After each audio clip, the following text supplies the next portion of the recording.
after that whole, so that's a, just one more time. Okay. And this morning's music as we enter is a rehearsal. Okay.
Bravo.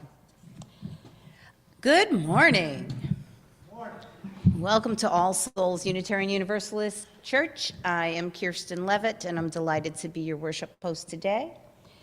We are grateful to have each and every one of you here today, both in the room and on Zoom. Who's on Zoom this morning?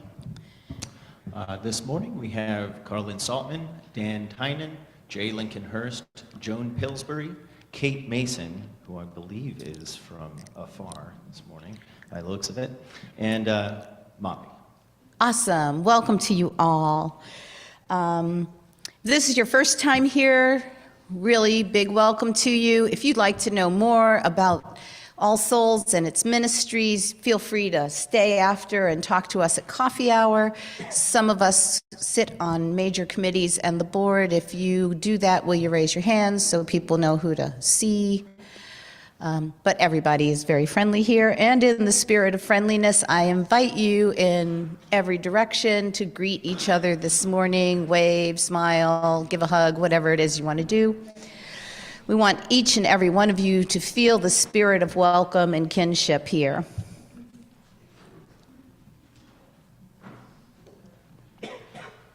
Awesome. Rob really embraces that one as he embraces other congregants. I love it. There's also information in the pews about All Souls, and so if you're feeling shy and you just want to read something, there are packets in every pew. We extend a special welcome this morning to our speaker, Rebecca Feldman. Rebecca, I'll tell you a little bit more about her later. We got to meet by phone earlier this week, but I'm really excited to hear about the work that she does in Sierra Leone today.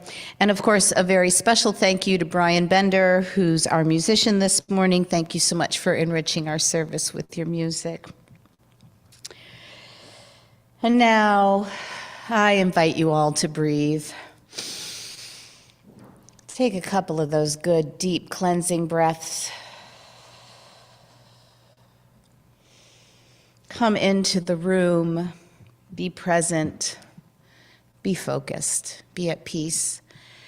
In the words of the Reverend Kathleen McTeague, we come together this morning to remind one another to rest for a moment on the forming edge of our lives, to resist the headlong tumble into the next moment, until we claim for ourselves awareness and gratitude, taking the time to look into one another's faces and see communion. This house of laughter and silence, memory and hope, is hallowed by our presence together. Let's take some time for quiet reflection as we enjoy this morning's prelude.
And as Tamala Tacey lights the chalice, will you please read with me the chalice lighting in your order of worship? Each morning, we must hold out the chalice of our being to receive, to carry, and to give back. And now join me in singing number 212. We are dancing Sarah's Circle, and please stand if you're willing and able.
Thank you. Now let's read together the Congregational Covenant, which is printed in your order of worship. This is a living document that we review every year and look at, is this still true for us? Is this who we aspire to do, to be, and how we want to walk in the world? In this house, we covenant with one another to create a community built on the foundation of love, to work together to promote equality, justice, and peace, accepting responsibility for our individual acts, to stand on the side of love, embracing the liberation of the oppressed, and working to end discrimination and unjust privilege, to communicate with kindness and support, and to serve with compassion and commitment, to listen respectfully and value our diversity as a source of our collective strength, to learn and grow together, generously sharing our time, talents, and treasures, to celebrate the joys of discovery from the wonder of youth to the wisdom of age, to openly share our laughter and our tears, showing reverence for the divine in all that is.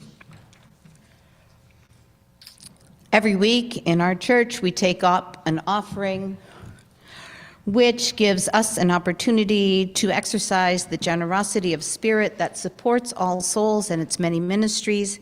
We see this act of giving, of growing more generous in our hearts and in our actions as essential to our spiritual well-being. We'll now receive this morning's offering.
our donations sustain and strengthen this place, a place of laughter and silence, memory and hope.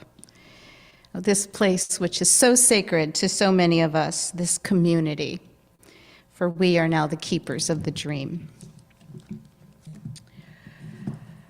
Well, today I want to give a very warm welcome to our guest and worship leader, Rebecca Feldman. Her bio is impressive and in our order of worship. I got to be on the phone with Rebecca on Monday, and it was just such a joy to get to know her a little bit more and to hear the passion which she brings for uplifting women and girls in Sierra Leone. I know that you'll be moved by what she has to share with us this morning about the work that she's doing.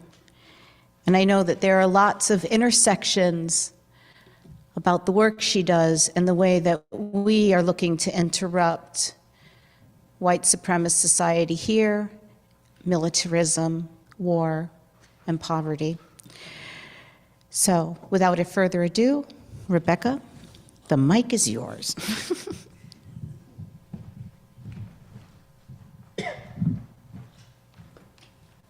Hi, everyone. I hope you can hear me.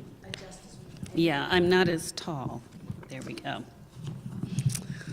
So nice to see everyone. Wow, great. I'm going to take off my vest. It's not as cold in here as I thought it would be. Okay, so nice to see your faces on this Sunday morning. Is this too loud? Am I speaking too loud? Okay. Okay, so I'm going to talk about an organization that actually is a local organization. It's actually founded in Holyoke, Massachusetts. But we exclusively work in Sierra Leone in Africa, in West Africa, which is a little strange, but you'll get the picture as I go along here. We are called Strong Girls United Women, and we are founded on the simple idea that all girls and women are valuable, all have the right to live their life of their choosing, free from pain, physical threat, and fear. It was also founded on the knowledge that many women in Sierra Leone, many women and girls, don't live that reality, basically, and it's got to change. Sorry, I'm a little nervous. But we'll get back to that in a minute. We'll get back to our work in a minute. Let me give you a snapshot of Sierra Leone and Africa right now. So first of all, Africa is a continent. Some people don't realize that. It's not a country, it's a continent. And there are 54 countries that are in Africa. It's one of the biggest places in the planet. You wouldn't guess that by the maps that we use, but actually Africa is over 5 times as large as the United States. It's absolutely huge. And Sierra Leone is a tiny little country on the western side. It's about the size of New Hampshire and Massachusetts combined, both in geography and people. So it's about 10 million people and about that size. It's also a quirky thing about Sierra Leone is it's the roundest country on earth. It's almost a complete circle, which is quite strange. It's just a fluke. I don't know why it is, but it is. They speak 23 different languages, and that's a challenge, as you can imagine. But also, interesting things about Sierra Leone, it's extremely young. 50% of the people in Sierra Leone are under 20 years old. That's actually true about all of Africa. It's not true about America. We can tell that looking around in this room. So America is older. Africa is incredibly young. It's going to change this world in the next century because of that. That's just demographics. It's just the reality. It is a rural place. It's agrarian. It is similar developmentally. This sounds so strange when I say this to people, but it's really true.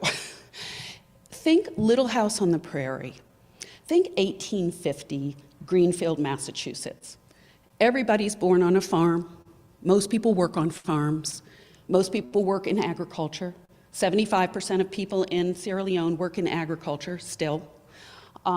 Everybody's born in a village or a farm setting, almost. And then some people move into the city, just like they did in this country 100 years ago. But in general, it's an agrarian economy. Okay, why Sierra Leone? Why do we work in Sierra Leone? Another kind of quirky, some odd things about Sierra Leone. One, it's got a Portuguese name, although nobody in Sierra Leone speaks Portuguese and hasn't for about 300 years. It was a British colony, but the most spoken language in Sierra Leone, you're never gonna guess this, Jamaican Creole. There's a lot of weird things about Sierra Leone. So it's an odd place, it's a quirky place. Third of the place is Christian, third is Muslim, third is whatever, and every combination thereof. I know a million families that the mom is Muslim, the dad's Christian, the Christian, everybody marries everybody, it's not a big deal. Everybody does whatever they want to do, religion-wise. It's very different than the Middle East. Okay, so Sierra Leone, kind of big picture right now. Poverty. Poverty is the biggest issue in Sierra Leone. It's one of the poorest, if not the poorest country on earth. That's a terrible distinction to have, but it does, and it has for a very long time. 2/3 of the people in Sierra Leone live in extreme, or what's called multi-dimensional poverty. That means they don't have enough money to eat. They don't have enough money for shelter, for clothing, basics, just very, very basics. They don't have enough. So people do starve in Sierra Leone. Unemployment, youth unemployment is, who knows what it is, 75, 80, 90%, we don't know. The informal economy is dominant. Most people work in the informal economy. That includes agriculture, just to be clear.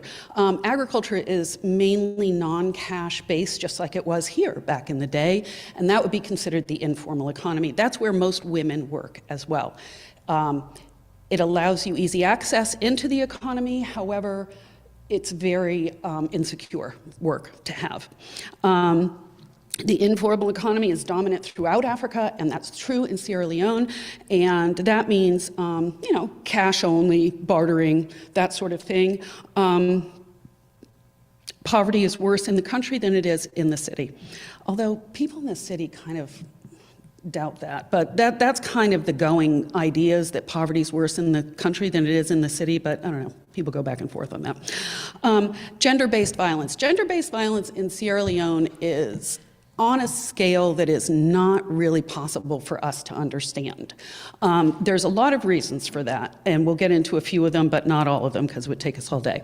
In 2019, the government actually declared a public health emergency because of the level of rapes that were happening in the country. That's how severe it is. Children, girls, out-of-school girls, boys, doesn't matter. It's massive, massive, massive problem. Almost all women that I've ever talked to in Sierra Leone have experienced sexual and domestic violence. It is par for the course. Women do not have agency over their bodies. They don't have agency over their decisions. They don't have agency over their lives under any circumstances. A young boy will have more power than an educated woman in many settings in Sierra Leone. Child marriage and teen pregnancy. You can imagine in this setting that this is also something that happens. It's extremely common. Sierra Leone has one of the highest teenage pregnancy rates in the world. 1/3 of pregnancies are teenage mothers, as young as 12 in many cases. One of the highest maternal mortality rates in the world as well. 1 in 10 or 11 women die in childbirth in Sierra Leone. 1 in 10 or 11 women die in childbirth in Sierra Leone today. That happens today. It's shocking. It's absolutely shocking. Just to give you an idea, and we're not very good at this, truthfully. We have a pretty high maternal mortality rate too. 22 out of every 100,000 women in America dies due to childbirth. So it's a totally different situation there. All kinds of health issues, lifetime health issues occur when you're getting pregnant and having children when you're 12, 13, 14 years old. It is a terrible setup for your entire life. Education and literacy. Female literacy is 35%. Girls drop out of school constantly for early marriage, pregnancy, lack of access. Many, many, many girls end up in what's called the kind of informal sex trade. It's, sex for clothing, sex for shelter, sex for food, that sort of thing. That's a very common job for girls. Education system is terrible, underfunded, understaffed, and patriarchy is at the root of a lot of this. There is a form of patriarchy that exists in some parts of Africa, similar to what we might have considered sort of the machismo culture. It is a patriarchy that has gone crazy on steroids. And part of that is because we're in a post-conflict era right now in Sierra Leone. They had a war that ended, and it has left the society in flux, basically. And so this patriarchy, all I have written under patriarchy is ugh. But, shifting gender roles is difficult. When men perceive potential power loss, let's just say they react badly. And that's on a big scale and that's on a little scale. So that's just reality. Okay, Sierra Leone. How did we get here? What happened? Why is little Sierra Leone so screwed up? And boy, is it. Colonial history. The Brits, they didn't put any money into Sierra Leone, I can tell you that, and they took a hell of a lot out. And they were there for 400 years. They left in the mid-1960s, left them with nothing. I mean, literally, like almost no paved roads, left them with nothing. They took everything that wasn't bolted down with them, including schools, including desks, including like chalkboards. They literally took everything with them when they left. Then there was the Civil War. So the Civil War happened in the 1990s. I'm sure we all remember hearing about, conflict diamonds, that kind of thing. Sierra Leone was caught up in a bigger regional war that happened. It wasn't anything to do really with Sierra Leone. It really had to do with greed, truthfully, is what happened. The impact on women was dreadful. Exacerbated gender inequalities. The Civil War was very brutal and involved terrorizing the civilian population, including women and children. That has left terrible mental health issues in Sierra Leone, as you can imagine. It's only been over for 20 years. So everybody who's an adult in Sierra Leone lived through the war in some capacity. Other issues that we see, cultural and traditional norms such as FGM, female genital mutilation, is very common. It is not done the way that it's done in the east of Africa, which is different. It's a more severe type of operation, but it is done. About 90% of girls have FGM done to them in Sierra Leone. It can be done as young as 5 years old, although it's much more common that it's teenage. There are laws against it, but there are laws against it almost everywhere, so that's not really a real thing. Very weak legal and institutional frameworks, obviously. Since the war, I do want to say that since the war, the government has put in place some very basic laws about women's protections, children's protections, education system, health system. Those laws are on the books. However, the systems are so degraded and so underfunded that it doesn't mean a whole lot. However, I do want to give them credit that they are addressing some of these issues and they do recognize them as a serious, serious problem. So it is not lost on the people of Sierra Leone that this is a very bad situation and the leaders that they have, which is good. Obviously, corruption, inefficiencies, international crime, those are all issues. They're issues everywhere, and they're issues in Sierra Leone. And just as an aside, after the war, they had Ebola and the AIDS crisis, which 20% of the people died in the country from. So it's terrible. All sorts of horrible things keep happening to these people. So why do I work in Sierra Leone?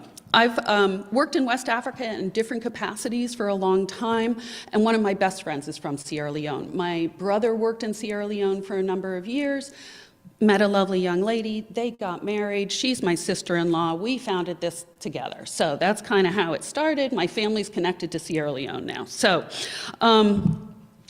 this could feel overwhelming, and it is certainly bleak. There's no doubt about that. It is very difficult to try and figure out in a situation like this, how do you wrap your hands around something and make a difference? How do you pull something out and make a difference?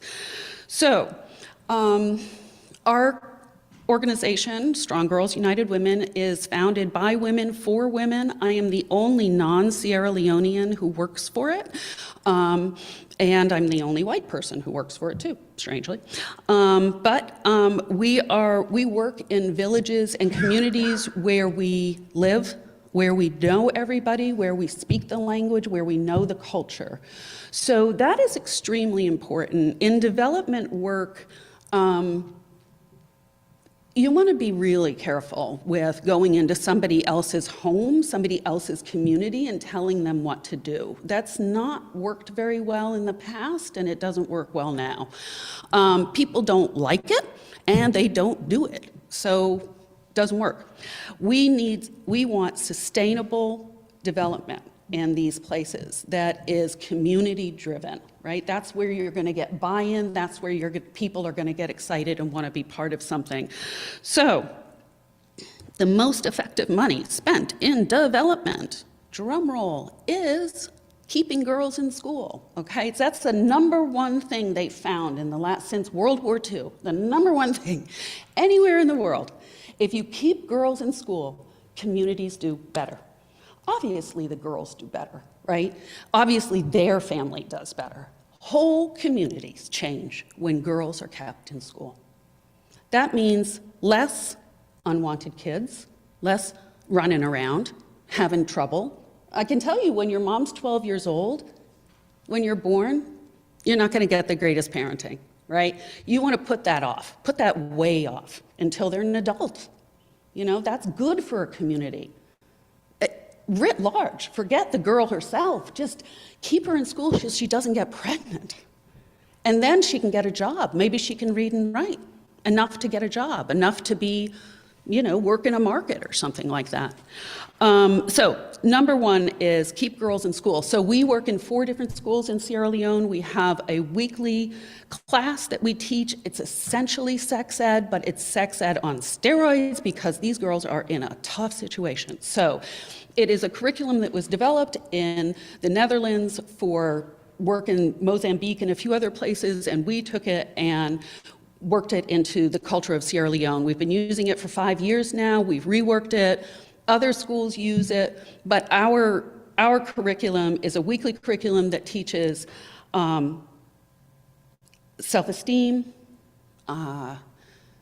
respectful communication, critical thinking, what is love, what is exploitation, how to defend yourself, what is courage, what is safety, all of these things that these girls need. They are in a tough situation. I can't make that different. I can't change that, right? I can't change the situation they're in, but I can give them some tools to live in that situation and make it.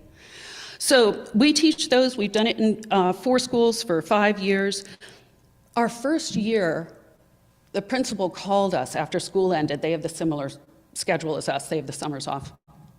And he told our teacher, he said, I wanted to let you know that not only did no girl in the Strong Girls class get pregnant this year, no girl in our entire school got pregnant this year. And part of that, he'd never had that happen before. And part of that, he said, is Strong Girls. There's no doubt about it. They're like little ambassadors going out into the community, telling people about reproductive health and contraception, and you can go to the nurse and you can get one, and this sort of thing. So that was a really, really big indication to us early on that we were onto something, that this was working, it was getting to the kids. So we do that, and we have 5 employees that work for us.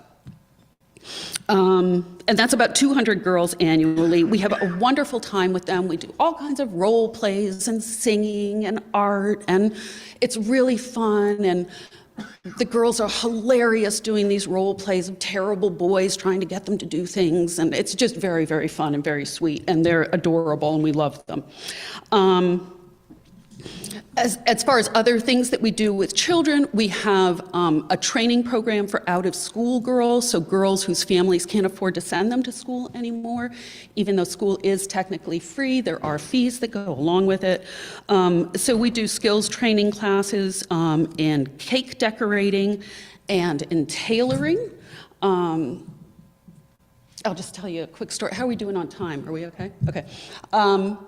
A quick story of one of our tailors, Titi.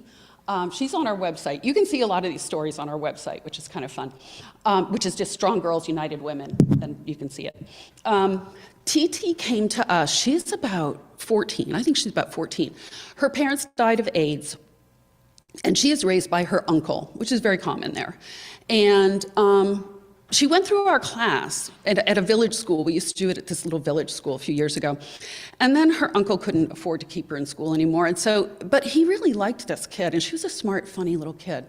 And he said, you know, is there something we can do? Can we get her like a training or something? And she was such a mousy, kind of quiet little girl, very much a village girl. These kids from the villages, they don't have a lot. They're kind of quiet kids. And we said, you know, let's send her to tailoring. She knew how to sew a little, and she kind of was interested in that. So we said, let's do tailoring. And by the end of her, she did it for about 6 months. We sent her to a tailor's to learn how to be a tailor.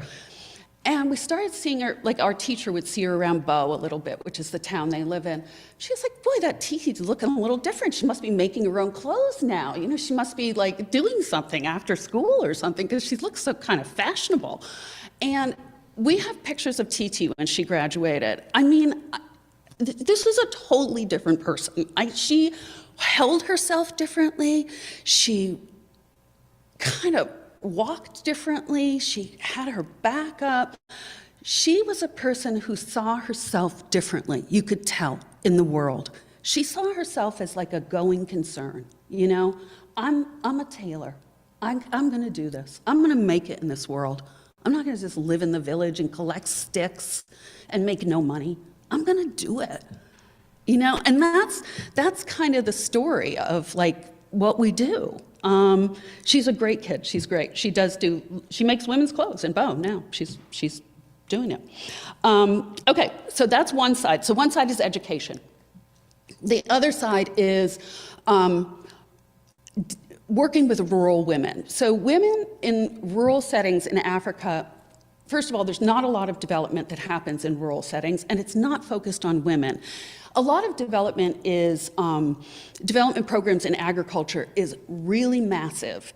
Everybody gets like really big ideas in their heads and begins to think, you know, wow, we could make this into Iowa. We could have huge combines here, and we could just, you know, make a soy field that's 15 acres by 15 acres or something. But that's not really how people farm in Africa. People don't farm like that. They do multi-crop farming, very small. Everybody's a single landowner and a shareholder, or a shareholder, and they basically have little garden plots. And so that's what we decided to work with: women who are farmers and are women-headed households. So we started 5 years ago with a rice. All of our agricultural programming is sustainable, meaning like rice, the rice you eat is the seed also that you put in the ground. So if you then harvest it, you can eat some of it, but you can save some of it for the next year and plant some more for the next year. So rice is a really good crop to grow there. So we started with rice. We started with, I think, 12 women farmers, women-headed household farmers. And we now have 185 women. And so what we did was we gave them a bag of rice, and we said, pay it forward. After you harvest your rice, takes about 3 months there to harvest rice, keep a bag of rice for yourself for next year, sell, eat, whatever, all your rice that you harvested, but keep a bag of rice and give it to a neighbor and give it to somebody else. And so they did that, and they've done it for 5 years. And now we have 185 families that, you know, are part of the rice farming. And a bag of rice is enough to change the prospects for a family. I cannot tell you, it is enough to keep a girl in, it's enough money, just a little bit more money to keep a girl in school, pay those fees, get a uniform, get shoes. It's enough money to access medical care. Maybe mom has a fistula and she needs it repaired. She has enough money now to maybe go into the nurse in the city and get the work done. It's just a little bit to raise them up out of the very bottom of where they are. So those women, those 12 women that started that rice thing with us, you know, they got interested. They were like, hey, listen, this wasn't that hard. Let's keep going. So now we have cassava, corn, okra, tomatoes, and we have a 5-acre pineapple plantation that these women have all done. I mean, they just keep coming to us. We're like, all right, sure, here.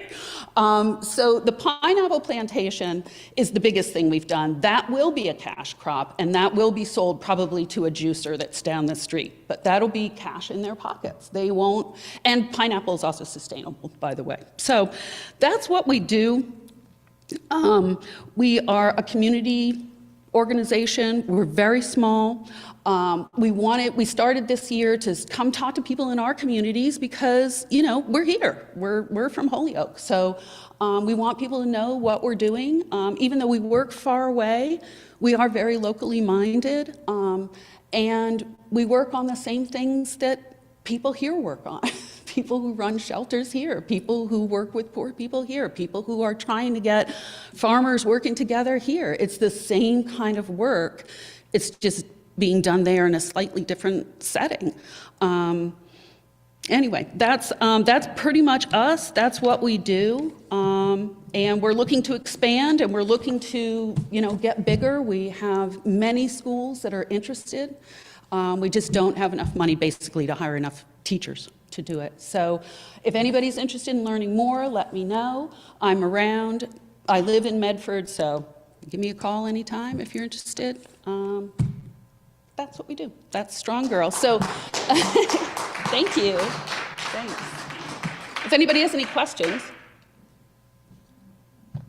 You all want to ask questions, or you want to talk to Rebecca after?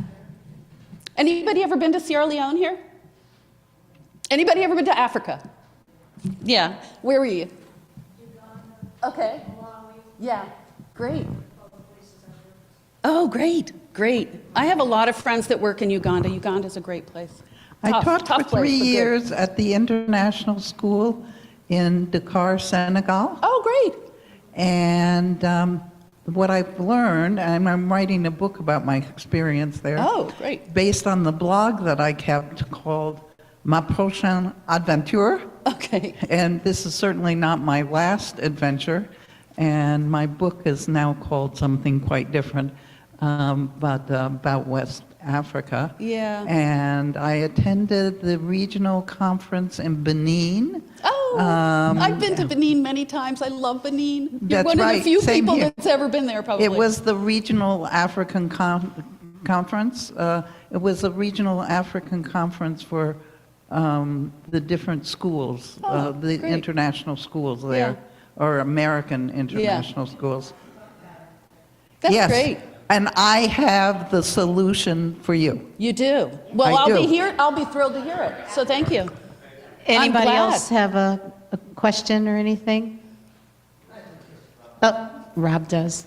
While I'm walking, I just want to say, I think it's amazing that women are just taking it over and moving it forward. And you're doing a lot more than just educating and giving programs. You're creating hope. Hear, hear. I wondered what role music plays either in the culture in Sierra Leone, or if any aspect of your work is integrating music. It plays no role in any aspect of my work. But we do have songs in our curriculum. The kids do sing songs. And I don't know, writ large, I mean, there's all kinds of music in Sierra Leone. You know, there's traditional music, and there's a lot of hip hop, truthfully. There's a lot of street music, too, in Sierra Leone. Yeah. One of our Zoomers, Kate Yes. Mason, says that she did a project in Zambia. Oh, cool. Called Days for Girls, and they offered reusable menses. Oh, yeah, mugs. yeah. That's a very common thing, yeah. Yeah. That's great. Any other questions? Well, it was very nice to meet all of you. I love your community here. So thank you very much.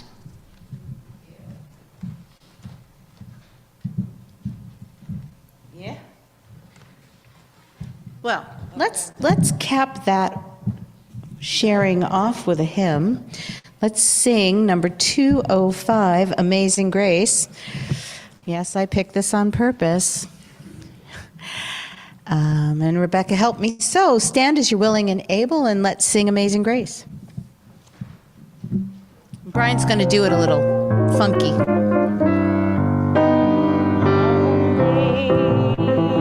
Amazing grace, how sweet the sound that saved a wretch like me.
Thank you.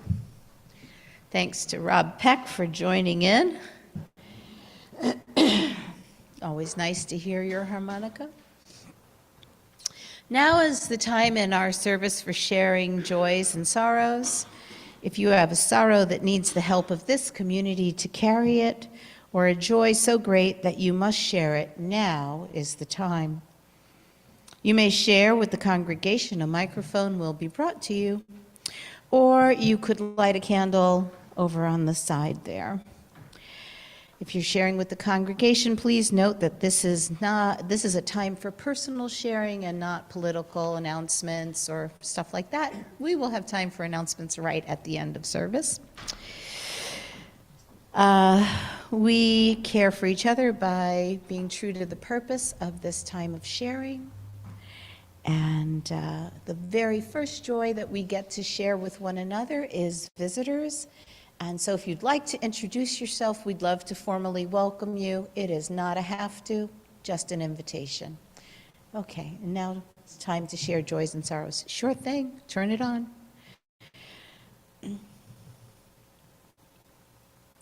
So, who would like to share?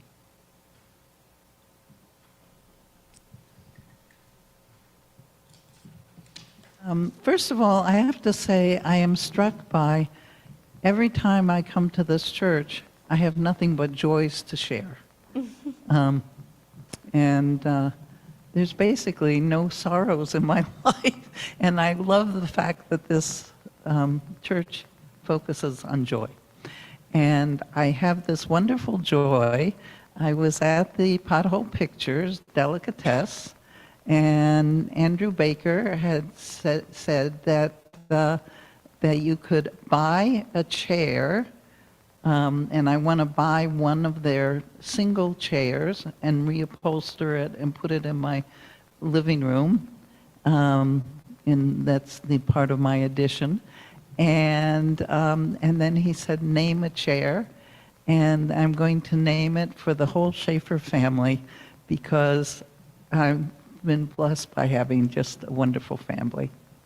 Mm-hmm. So you're going to buy a Memorial Hall chair, is that it? That's right.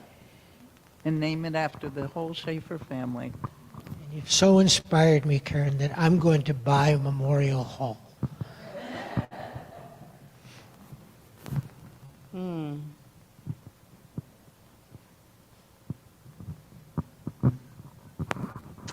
Hi, my name's Russ. I have a sorrow to share. Rose Sprague, who's one of the world's best jazz pianists who grew up in this area, I recently learned through Facebook his home with his wife and young child in Los Angeles just burned down, and there's a FundMe page set up for people to help them out. I'm doing what I can. And he's played here. He played in the Sanctuary several years ago. It's the first person from that area that I've heard about that I know, and you know, it just sucks.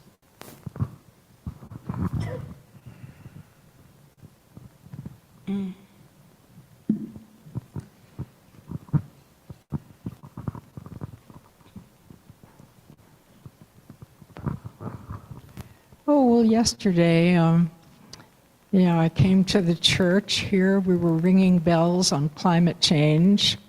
And Joan Pillsbury, who is coordinating that, is not here today. So I want to just say that snow and all, there she was. And I had called her earlier because in the newspaper yesterday, that was the Saturday, Sunday Recorder, was this tiny article, the opinion page, about how Trump was enlisted his lawyer to buy the sun. To buy the sun. You got that? He said, nobody's ever thought of it before. And so here I am, I'm going to buy the sun. And we're going to call it Trump Sun. And we won't charge as much for the sun. For people from America, you get a good deal. Well, I was amazed, and I was prepared to write letters to the editor with all kinds of complaints about Trump buying the sun. And then when I got home from the church, I got that article out. I was poised for action. And then I read the date at the top, February 29th, 2025. And I realized, must have been a joke. But I fell for it, you know. And I talked Joan into falling for it too, and Bill Ashley. So be careful what you believe. we're in for a period of time when, like, we're lucky to know how to tell truth from fiction. Worst comes to worst, we just collectively moon Trump. Are there joys or sorrows to be shared on Zoom? Okay, right Sandra, behind you. Oh, well, might as well say something. My name's Maria, and thank you so much, Rebecca, for all that you do. And let us send some loving energy to that little village. And to Sandra, and to you, and to everyone that steps forward to make girls stronger. Because when you make girls stronger, you make boys stronger too. My sorrow is I have a growth in my eye that is going to be biopsied January 22nd. I'm a little freaked out, so send me your prayers. And my joy is that Pam is here. And Pam, don't let the bastards get you down.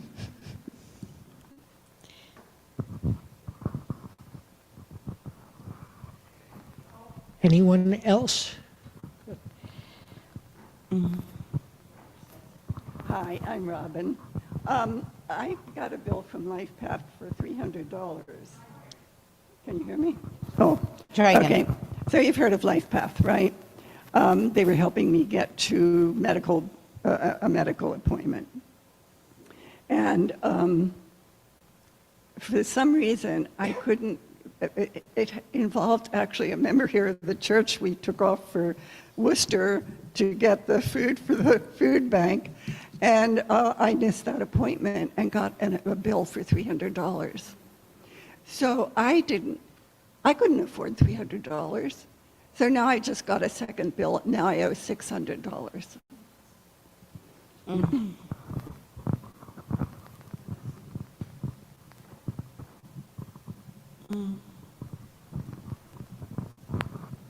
Hi, I'm Ray.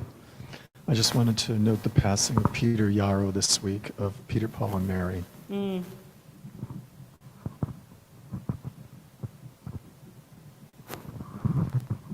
Thank you. Oh, So I grew up in Los Angeles, and my parents live there, and I have an aunt, a cousin, about 5 or 6 friends, and thank God everybody's okay. But it's been, I've been watching the fire zone maps all week and calling them, and they've had some sleepless nights, and they've packed their trunks in case they need to make a quick getaway, but so far they're all fine, so I'm grateful. mm-hmm. Us too. Any others? Okay. Sandra, would you light a candle? There's a quote from Ernest Hemingway that the definition of courage is grace under pressure. I tried to really take that to heart last night. I went to a wedding where I bumped into my ex who had dumped me pretty unceremoniously, and it was, to say the least, awkward and at the most painful. But I felt like I managed to take the high road, and part of that is coming here and being inspired by speakers like you who are really modeling a way to try to put the best of who human beings are first. Grace under pressure also applies to my daughter, who's been dealing with me relocating and has been alternately sad and feeling like she's going to be left and all alone, and then finding this incredibly mature and generous spirit that she rolls up her sleeves and she says, "Dad, I love you. I'm going to help you make this move go well." And before all the people came up with trucks to bring everything, Jazz and I were up till about 1:30 in the morning. And before she went to bed, I hugged her and I said, "You know, I'm so lucky, and I'm just so appreciative. I really don't even know how to say and how much I want to thank you." And the little rascal smiled at me impishly and she said, "I take cash." Okay. Oh, thank you. Would you like one more candle for all those joys and sorrows that have not been spoken this morning, but are carried in the hearts of many? Thank you. Then I invite you into a few moments of silence.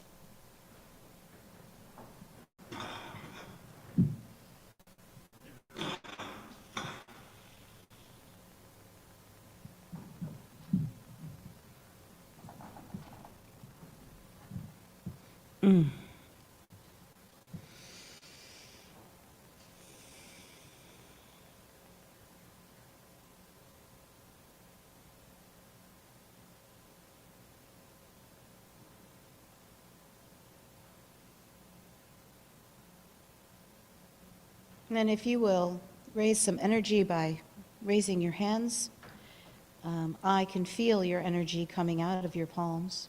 I can just, there it is. Wow. So powerful.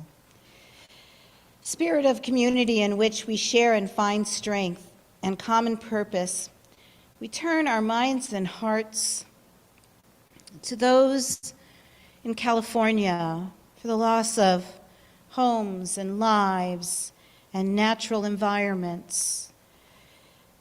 May they find succor and peace and the knowledge of hope to rebuild their lives. May all of the institutions support them, and may we be there for one another. May we send Maria loving thoughts as she goes through an uncertain time. May we know that there's someone who can help us when uncommunicated costs happen to us. And may we remember with love, hope, faith, and devotion the talents that Peter Yarrow shared with the world and how his message and the message of his group enriched our lives. May we delight in always sharing joy and in finding out that humor is priceless. So is the sun.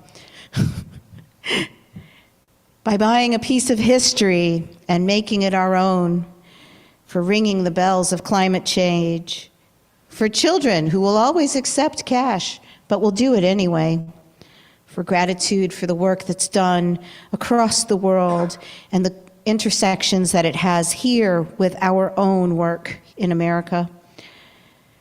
When we make girls stronger, we make boys stronger too. That all of Brian's family are fine and safe, and they'll be ones helping others who aren't. Being able to allow grace in uncomfortable situations, which is a life lesson that all of us can learn and relearn and learn again. May all of these things be held in our hearts and our minds, all of the joys and sorrows, they're both spoken and unspoken. Let us open our minds and hearts to the place of quiet, to the silent prayer for the healing of pain and the soft, gentle coming of love. Blessed be. Oh, that was a lot. And now will you sing Prayer to Friends, which is in the front of your hymnal. We stay seated for this.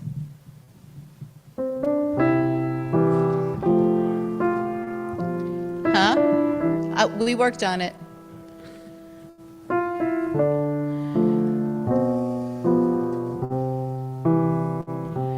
To this day I bring my life, born of hope, born of sand, yearning joy where now there's strife. All I have, all I am. Help me to see what I must see. Help me to be where I must be. Restless faith abide till all are free. Fill my life, turn my hand. That's it. my friends, here we are at the end. May the blessing of truth be upon us. The power of love direct us and sustain us. May the peace of this community preserve our going out and our coming in from this time forth until we meet again. Go in peace, create peace, be peace. We're gonna lay down our swords and shields down by the riverside, down by the riverside, down by the riverside. We're gonna lay down our swords and shields down by the riverside. We ain't gonna study war no more. Ain't gonna study war no more. Ain't gonna study war no more. Ain't gonna study war no more. Ain't gonna study war no more. Ain't gonna study war no more. Ain't gonna study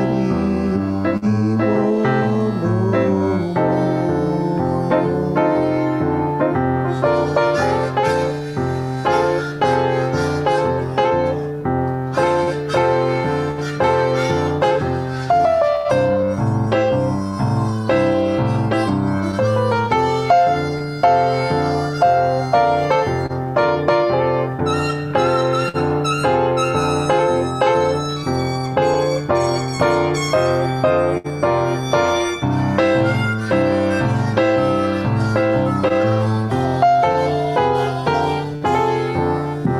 Gonna study war no more.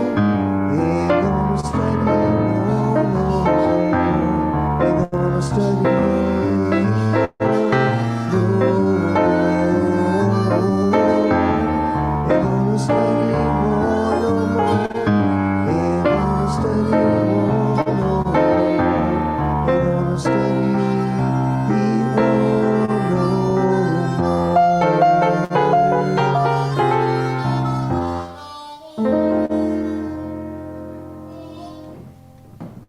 Fantastic. Thank you so much, Brian and Rob, Rebecca. Thank you so much. Now is the time for announcements. So the first announcement I have is not printed in the order of worship, but stick in your calendars.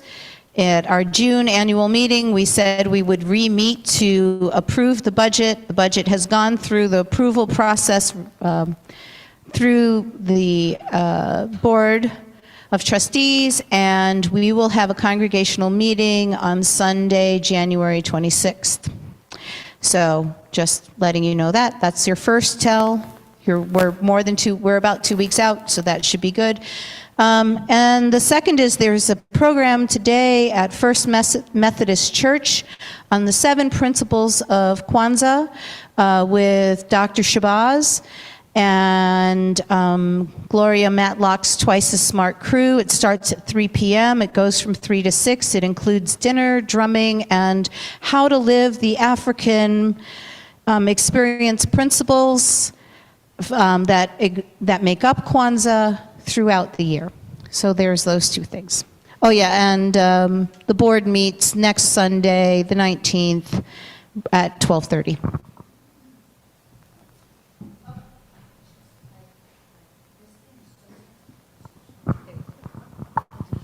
Hi. Next Saturday is a big day in Greenfield. It's the weekend before the inauguration, and we're having a rally on the town common, the vigil from 11 to 12, and then a rally at Second Congo at 12:15. We have over 30 groups participating in creating what we're calling Our Project 2025, envisioning the future we want.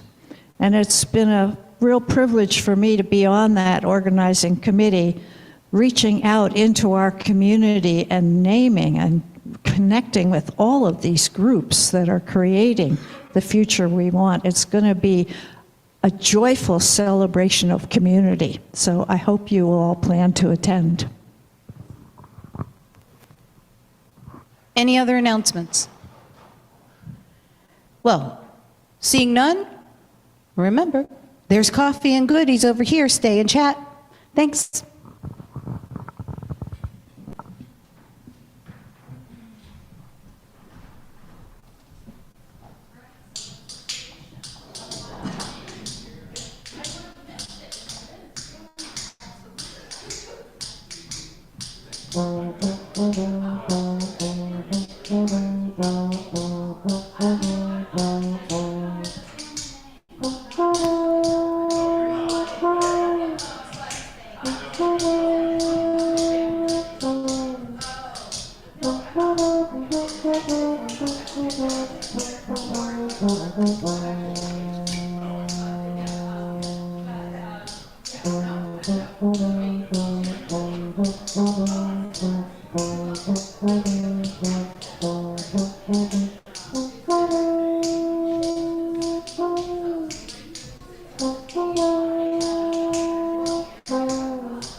Hello.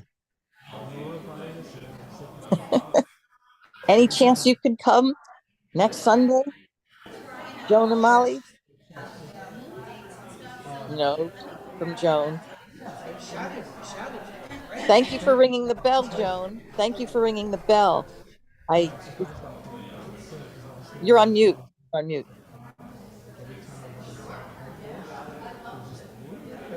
I need your email because I keep getting it bounced back to me.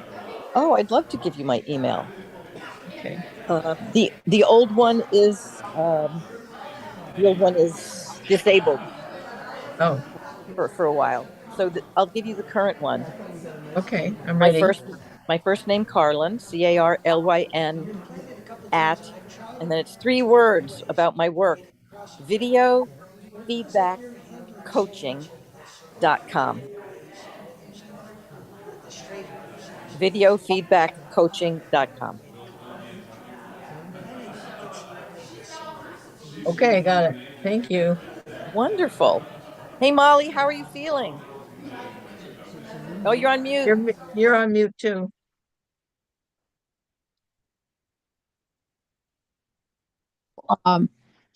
Currently, I've been told not to drive, so I'm kind of homebound. Oh dear. Yeah. Oh, dear. And I'm having surgery later this month. So, You're having your gallbladder out. yep. Yeah.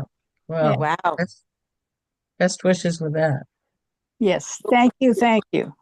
Is Yeah. that meant to stop you from having to go to the hospital as often? Hopefully. Yeah. Yeah, those attacks can be pretty nasty. Yeah.